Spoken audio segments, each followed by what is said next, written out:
후에 내가 예루살렘으로 돌아와서 성전에서 기도할 때 황홀한 중에 봄에 주께서 내게 말씀하시되 속히 예루살렘에서 나가라. 그들은 내게 대하여 증언하는 말을 듣지 아니하리라 하시거늘.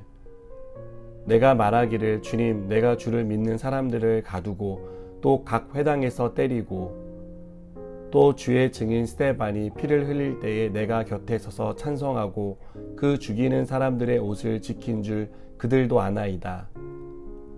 나더러 또 이르시되 떠나가라. 내가 너를 멀리 이방인에게로 보내리라 하셨느니라.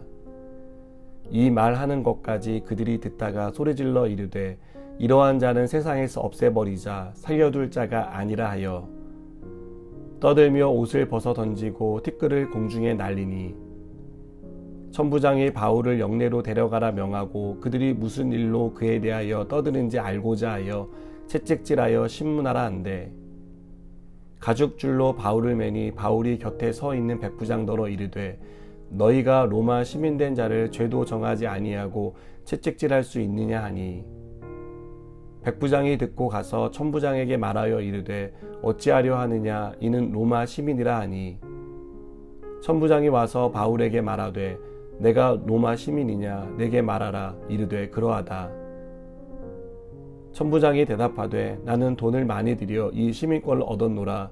바울이 이르되 나는 나면서부터라 하니 신문하려던 사람들이 곧 그에게서 물러가고 천부장도 그가 로마 시민인 줄 알고 또 그 결박한 것 때문에 두려워하니라. 아멘. 유대인들에게 붙잡힌 바울은 죽을 위기에 놓였습니다. 다행히 천부장이 와서 바울을 죽음의 위기에서 구해줍니다. 바울이 유대인들에게 박해를 받은 이유는 그가 전한 간증 때문입니다. 바울은 이 간증에서 하나님이 자신을 이방인을 위한 사도로 부르셨다고 말합니다. 유대인들은 이 말에 화가 났습니다.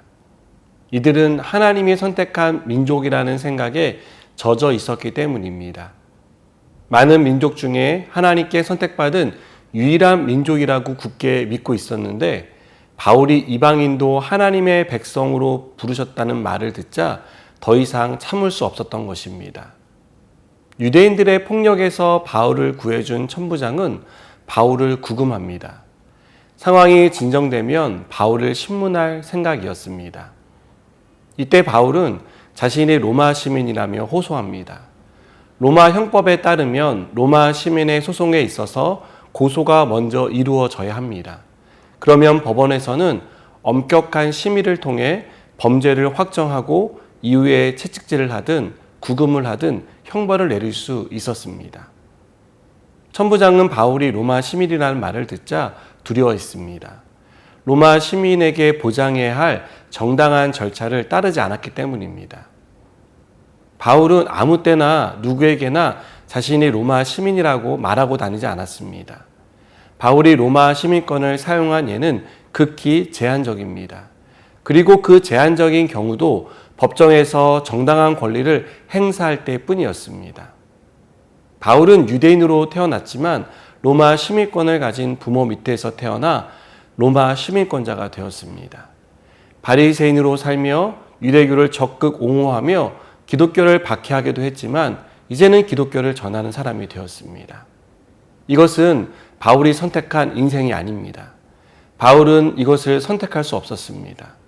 어떻게 바울이 로마 시민권을 가진 부모를 선택해서 태어날 수 있었겠습니까? 어떻게 유대인으로 또 바리새인으로 선택해서 태어날 수 있었겠습니까? 어떻게 그토록 박해하고 핍박하던 그리스도인이 되는 선택을 할 수 있었겠습니까? 우리 역시 부모를 선택해서 태어나지 않았습니다. 우리가 누군가를 선택하고 어떤 삶을 살기로 선택했다고 생각하지만 곰곰이 생각해 보면 그 선택이 전적인 우리의 의지나 선택이 아니었다는 것을 알 수 있습니다. 하나님이 바울을 선택하셨습니다. 하나님이 바울을 유대인으로 태어나게 하셨습니다. 그것도 로마 시민권을 가진 부모 밑에서 태어나 로마 시민이 되게 하셨습니다. 박해하고 핍박하던 바울이 예수를 믿고 전하는 사람이 되게 하셨습니다. 우리가 예수님을 믿게 된 것도 하나님이 우리를 자녀로 선택하셨기 때문입니다. 이렇게 바울을 선택하시고 또 우리를 선택하신 하나님은 끝까지 바울의 삶을, 우리의 삶을 인도하시는 줄 믿습니다. 우리를 선택하신 하나님이 우리를 책임져 주신다는 사실을 믿으시기 바랍니다. 비록 박해가 있고 핍박이 있고 감옥에 갇히고 고통을 당하는 일도 있지만 바울은 단 한 번도 하나님의 선택을 의심하지 않았습니다. 그리고 모든 것을 합력하여 선을 이루실 하나님에 대한 기대를 접지 않았습니다.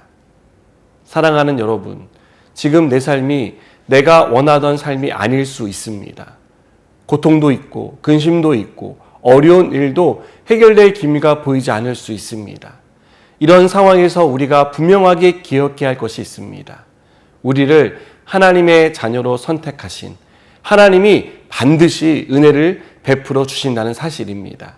우리를 고난 가운데서 고통 중에 건져 주신다는 사실입니다. 그리고 하나님은 이 모든 인생의 재료들을 통해 결국 선으로 인도하신다는 것을 믿으시기 바랍니다. 기도하시겠습니다. 하나님, 우리가 하나님의 자녀가 된 것도 또 우리가 살아가는 것도 하나님의 선택이 있었기 때문임을 믿습니다. 그리고 우리를 선택하신 하나님이 우리의 삶을 끝까지 인도하시는 줄 믿습니다. 감사하며 예수님의 이름으로 기도드립니다. 아멘.